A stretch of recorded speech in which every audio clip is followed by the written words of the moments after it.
Hello Palworld fans and welcome back to the channel. Today we are discussing the essentials of managing your base and keep running it in the most optimal way.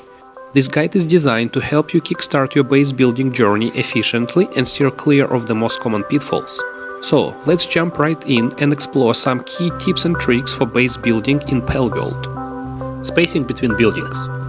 When setting up constructions that require pals to work on them, it's crucial to ensure enough space between buildings.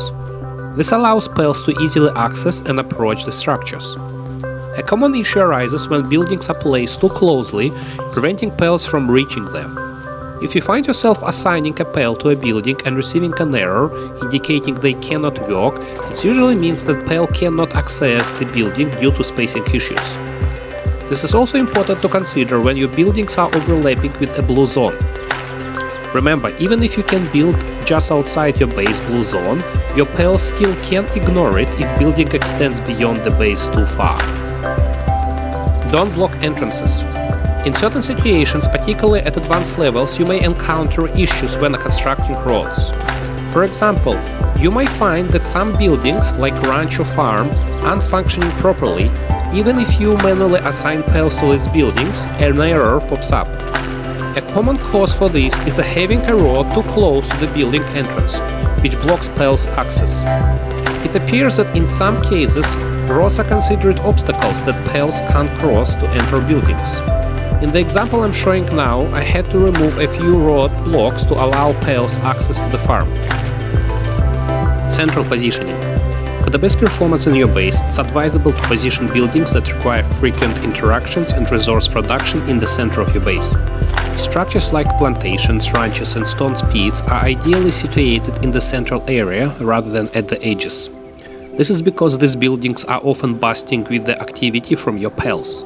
Placing them centrally also makes it easier for your pals to access these sites from multiple directions, streamlining their work and improving overall efficiency. Decay outside base. Exercise caution when constructing walls and other objects outside the blue zone, as they may deteriorate over time without any raids. The reason for this is that buildings placed outside the game-designated zone are programmed to decay over time.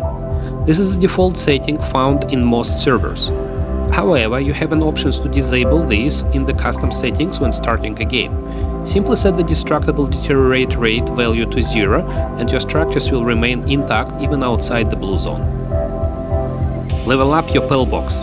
Prioritize upgrading your pal box to maximize the number of pals assigned to work on your base. By default, each base is limited to 15 pals as laborer, and access to them is unlocked through the base upgrades. So it's crucial not to overlook this option.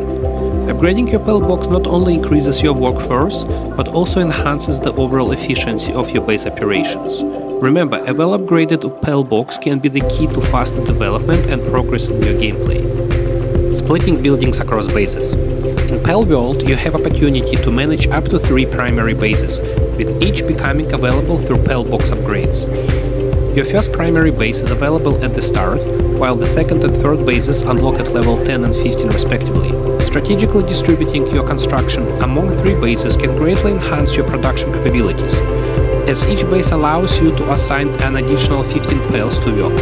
This means you could potentially have 45 working pals in total. It's also important to plan ahead for resource management.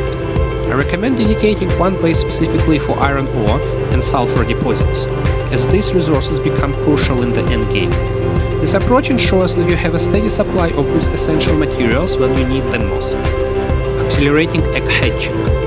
As you progress in Palworld, you will start discovering eggs in the wild. Once collected, you can use an incubator at your base to hatch them. However, you will notice that some eggs are sensitive to the surrounding weather conditions. They may require either heat or a cool environment for faster hatching. If these conditions aren't met, the hatching process will slow down.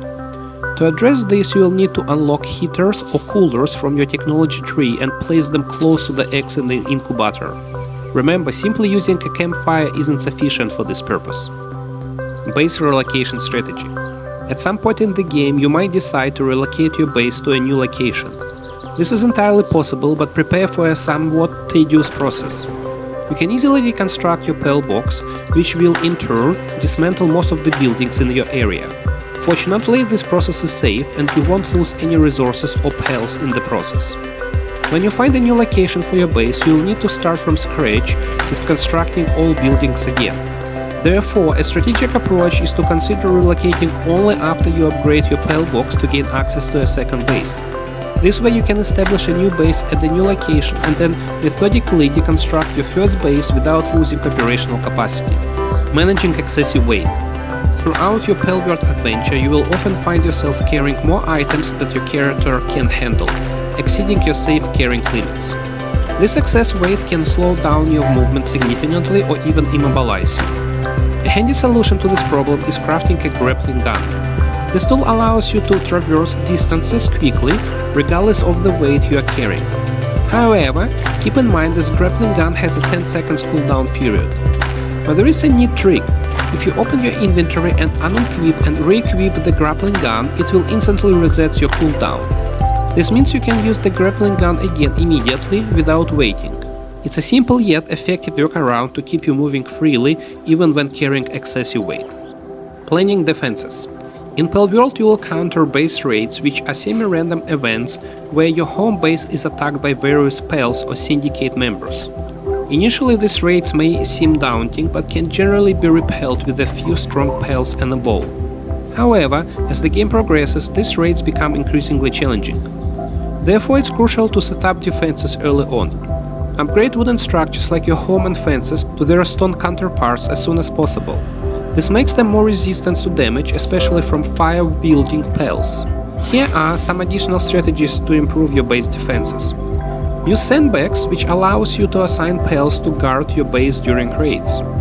Construct mounted crossbow, strategically place walls to funnel enemies into a specific path, then collaborate with your defensive PALs to eliminate threats. And that wraps today's episode. I hope you found these base management tips and tricks helpful. Don't forget to like and subscribe to our channel for more. And until next time, bye!